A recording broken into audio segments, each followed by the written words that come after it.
Bueno, uno de los campos, supongo que ha tenido bastante influencias a través de la bioestratigrafía o el estudio de organismos que han vivido en determinado tiempo a través de diferentes épocas geológicas. Conversábamos al inicio de los cetáceos que habían sido descubiertos en Perú desde el Eoceno y que han sido una gran noticia cuando recién fueron descubiertos. Para empezar, no se sabía de qué, cuando recién se empezaron los estudios de esa formación, no se sabía de qué edad tenía. Algunos fueron los tremendos problemas que no sabíamos. Pero gracias a, en sus inicios otra vez, a estudios de bioestratigrafía, se conocen que había organismos que tuvieron un periodo de vida bastante corto, digamos, Eoceno tardío, Eoceno medio, que ha podido ayudarnos a datar esta formación. Especialmente para Perú, por ejemplo, tienen los trabajos de Axel Olson, que ha hecho un montón de trabajos de bioestratigrafía de pasado Molusco o de Tomás de Vries. Casi todo, digamos, buena parte de los trabajos históricos en la formación de la cuenca Pisco, en sus inicios fueron datados por medio de bioestratigrafía, por medio de moluscos o de foraminíferos. Ahora, con más tecnología y con mayor presupuesto en paleontología por otros investigadores, pues ahora se conoce la edad exacta de cada una de estas capas. Muchas gracias. Otra pregunta que acá tengo en la lista dice lo siguiente, y de esto se ha mencionado ya en la conversación que ha habido. Dice así: si la extinción de las especies es un proceso natural, ¿por qué nos preocupamos en proteger especies que están al borde de la extinción?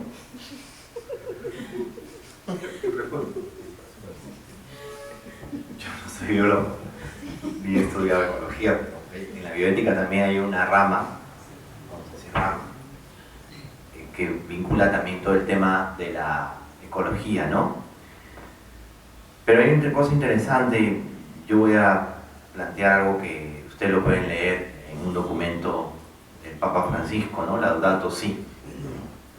Entonces yo creo que el Papa hace una visión integral, la ecología también del ser humano. El ser humano también necesita un hábitat, ¿no? También moral, ¿no? Educativo, formativo, artístico también. Todo eso pues, se pierde cuando no se respeta también lo que llamaremos nuestro entorno natural, ¿no? Ahora, una de las cosas que el Papa ha mencionado, que es una preocupación de la Iglesia desde hace mucho tiempo, es a dónde nos está conduciendo este modelo, vamos a decir así, sin caer en chauvinismos ni dejar de lado toda la riqueza de la ciencia de estos años y del desarrollo también y del bienestar, ¿no? Porque también hay cosas que podemos considerar muy valiosas, ¿no? De nuestro tiempo. Pero también no podemos negar que hay todo un proceso que no es precisamente de conservación de la naturaleza, sino de destrucción de la naturaleza. Entonces, yo creo que en el trasfondo está también esto, ¿no? De que la naturaleza se tiene que gestionar sabiamente. Y ese es el problema, ¿no? No está bien gestionada, vamos a decir así. Mala gestión en la naturaleza, ¿no? Y ese es el problema en parte, no digo que sea la palabra definitiva, ¿no? Y esto también pienso que se podría pensar, se podría también conversar mucho, y en relación sobre todo a todo movimiento que existe, que el Papa lo ha enfatizado, que es todo el tema migratorio. Es todo el tema migratorio, o sea, hay una realidad que se tiene que asumir, se tiene que pensar qué hacer. Dentro de la gestión de la naturaleza también está, bueno, hay toda una realidad de seres humanos. ¿Qué hacemos? ¿No? Es un planteamiento, porque la Iglesia no va a plantear un sistema ni político ni económico para... No es su tarea. Pero sí hay una realidad que hay que reconocer, ¿no? Ahora, en el tema evolutivo se dicen muchas cosas. Yo considero también, con mucha sencillez lo digo, que habría que pensar si esto es lo que llamaremos o llamamos evolución, lo que estamos viendo, ¿no? No sé, mencionaba alguien en relación a la manipulación genética. ¿Eso es evolución? ¿Eso es lo que realmente estamos haciendo o estamos más bien, no sé, jugando a otra cosa? Eso habría que pensar. ¿Alguna otra pregunta de parte de ustedes? Bien, surge una pregunta, quiero salirme del libreto y hacer una pregunta como participante también de esta mesa, y estar al lado de los panelistas también es algo de inspiración, ¿no? Bueno, una pregunta es la siguiente al padre Francisco Chávez. Se habla de historia, y la historia registra casos realmente bastante intensos de adaptabilidad de la religión a la ciencia. Se habla de adaptabilidad. Entonces vemos que la historia registra unos acontecimientos bastante funestos para las personas que son científicas, como el caso de Galileo, un caso reconocido mundialmente en todos los idiomas. Y en los tiempos de Darwin también hubo mucha oposición de la Iglesia, hasta la discusión que se alude de alguna forma con el diálogo el obispo Wilberforce con el bulldog de Darwin que aludió Toledo, ¿no? Entonces era la parte, ahora se consideraría farandulera, ¿no?, de la publicación del libro, que posteriormente se hizo la quema del libro. Hay muchas cosas que la historia oficial registra y muchas cosas que la historia oficial tampoco registra. Lo cierto es que eso fue una idea que no solamente tiene que ver con la biología, la geología, la física, la química, sino con esquemas filosóficos. Afecta la cosmovisión de la persona, y eso tiene mucho que ver con el dominio y el poder. La pregunta es, padre, ¿cómo nosotros, los ciudadanos, digamos, podemos asimilar que ahora que existe esa adaptabilidad y el ejemplo que ha puesto de quien propuso lo del Big Bang, de una forma que pretender solucionar toda la problemática de la universalidad de la materia, podemos estar tranquilos de pensar que ya está todo en orden y en paz, y solamente hay que contribuir con la tecnología? Gracias por la pregunta, la verdad que me genera bastante pensamientos, pero lo primero es que, vamos a decir así, ¿no? Yo sí creo que cuando habla el doctor Valencia sobre la ley, es verdad, o sea, hay una ley, vamos a decir así, la ley eterna, que hoy puede estar también, algunos pueden considerar esta explicación, vamos a decir, muy arcaica, pero no es así. La ley eterna, el hombre va descubriendo a través de la ciencia una serie de leyes que tiene la naturaleza. El Señor ya las sabe, todas, mejor dicho. Y el hombre va descubriendo leyes, pues, ¿no? Es una manera, la ciencia tiene una manera. La teología iluminada por la revelación sobrenatural también tiene otra, y no se contrapone, ¿no? Eso es lo primero. Lo segundo, a mí me gusta mucho hablar del caso Galileo, que me encanta, es una de las cosas que me encanta. El caso Galileo hay que estudiarlo bien. La mayoría de personas lo que conoce de Galileo es lo que popularizó Bertolt Brecht en su obra Galileo, ¿no?, que tiene también su contexto y todo eso, ¿no? Hay cosas que no son ciertas. Yo parto de una investigación que hiciera un profesor mío, sacerdote también, Mariano Artigas, que ya murió, debe estar en el cielo, de hecho, ese paso, ¿no? Y él decía una cosa muy cierta. Él aprovechó lo que San Juan Pablo II hizo, que fue decir, bueno, aquí está el archivo secreto del Santo Oficio, que era secreto no porque no se supiera que hubiera un archivo, sino porque había cierto grado de confidencialidad. Se abre ese archivo para el que quiere investigar. Entonces él fue, investigó todo el proceso de Galileo. Y él tiene un libro que se llama El caso Galileo, los 500 días que duró el proceso, más o menos, ¿no? Muy interesante. Dicho sea de paso, de los 9 cardenales que votaron votaron en el proceso contra Galileo, hubo 3 que estuvieron a favor de él. Bueno, uno no votó porque no llegó a la reunión, o sea, se abstuvo, ¿no? Otro votó en contra porque estaba en contra de vamos a decir, del Papa, que auspició, entre comillas, más que el Papa, bueno, ¿cómo se diría? Los que juzgaban a Galileo. Y otro, porque era amigo de Galileo. O sea, para que vean, el tema era muy subjetivo también, en cierto modo. Pero lo interesante del proceso, y esto vale la pena señalarlo, es de que hay una posición que Galileo defiende, que es su posición de creyente. Él defiende su posición de creyente. En ese tiempo se le malinterpreta y él también se ofusca, pero se le malinterpreta y se comete una injusticia, y eso es verdad, hay que reconocerlo, y la Iglesia lo ha reconocido. Es más, Galileo Galilei es patrono de la Pontificia Academia de Ciencias. No es santo, pero es patrono de la Pontificia Academia de Ciencias, porque siempre fue creyente y supo entender que no se le entendió, vamos a decir así, en esa realidad concreta, ¿no? Sí hay que decir que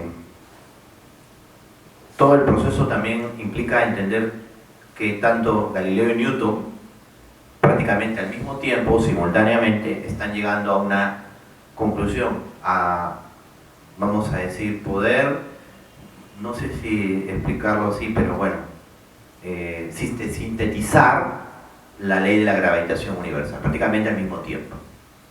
No sé si hubo mayor, vamos a decir, diálogo entre ellos, yo creo que no, pero ya pudieron sintetizarlo. Entonces el diálogo de los sistemas máximos, tanto así que es uno de los libros que recomienda Hawkins, ¿no? En ese libro, ¿cómo se llama?, sobre hombros de gigantes, él, claro, él pone el diálogo de los sistemas máximos, y tú dile ahora a un estudiante, el diálogo de los sistemas máximos, ¿qué? Porque estamos en ese momento, lamentablemente, de mucha falta de formación, y todo lo queremos solucionar con nuestros aparatos digitales, ¿no? Entonces es importante que eso lo tengamos en cuenta. ¿Para qué? Para llegar a este punto, ¿no? Y con eso yo quisiera también responderle, ¿no? Claro, la Iglesia también, no digo que la Iglesia en sí misma, sino algunos miembros de la Iglesia han podido equivocarse, y eso se reconoce. La Iglesia, pienso, ha reconocido su memoria histórica. En relación a Darwin, es la Iglesia anglicana, una confesión cristiana, los anglicanos, no católicos, los que reaccionan contra eso. La Iglesia católica nunca condenó las doctrinas de Darwin, hasta que, vamos a decir, ha habido hasta, digamos, todo un proceso de investigación. San Juan Pablo II, ustedes recordarán, bueno, también el periodismo puede lanzar una noticia y no necesariamente ha sido así, ¿no? Pero San Juan Pablo II habló que la teoría de la evolución pues era la más aceptada científicamente, que gozaba de un consenso y que tenía todo nuestro respeto, ¿no? O sea, pero estamos hablando de una teoría, bueno, que podríamos considerar una ley en cierto modo, ¿no? Pero recuerden siempre, el punto es que como que se ha podido entender mejor algo. Y eso es todo, o sea, como que la ciencia no está en competencia, vamos a decir, con la fe, ni la fe con la ciencia, ¿no? Y no tienen por qué oponerse, ¿no? Pero en fin, es algo que creo yo que suscita mucho diálogo, y a mí me sorprende mucho, siempre en la universidad lo he visto, cuando he dialogado con estudiantes, que más que vamos a decir, las ideas de Darwin, lo que están recogiendo es lo de Spencer, ¿no? Herbert Spencer, creo que se llama así, lo de Spencer. Y Spencer es un materialismo, no es propiamente una evolución. Pues Spencer es muy criticado y científicamente no es, pues, ¿no? Entonces yo creo que hay que también reconocer eso. Lo que se ha difundido más no es lo de Darwin, a nivel, digo, de educación secundaria, menos en nuestro país. Spencer, demasiado Spencer. Más Darwin, menos Spencer, debería ser. Yo quería hacer una pregunta nomás, porque ya es bastante avanzada, ya que todo el mundo pregunta, les quiero preguntar. Desde el punto de vista de la teoría de Darwin, nosotros, la especie humana, tenemos un corto tiempo como especie comparado con los dinosaurios, por ejemplo, que han tenido millones de años como especie. Nosotros como especie, así como somos, vamos a sobrevivir. Segunda, así como estamos comportando, así como estamos dando evidencia de nuestra especie en interacción con el planeta, con los animales, ¿qué diría Darwin, no? ¿Estamos en camino de la evolución, involución o de la extinción? ¿Va a responder usted? Yo me gustaría decirle de que, o sea, la idea no es competir todo el tiempo, la idea es complementarse. O sea, porque incluso el organismo humano se demuestra de que no es gracias a la competencia, sino a la complementación. No sé si logró oír ahí el panelista. O sea, yo le decía que de pronto es no hacerle caso a Darwin acerca de, o no tomarlo literalmente, ¿no?, de lo que es todo competencia. O sea, vemos que la oportunidad que tiene el género humano no es exactamente el vivir compitiendo, es complementarse. Tomar como ejemplo, decía yo, lo que somos como organismos superiores, supuestamente, ¿no?, que es la complementación de unidades biológicas, células. Entonces, esa podría ser la opción.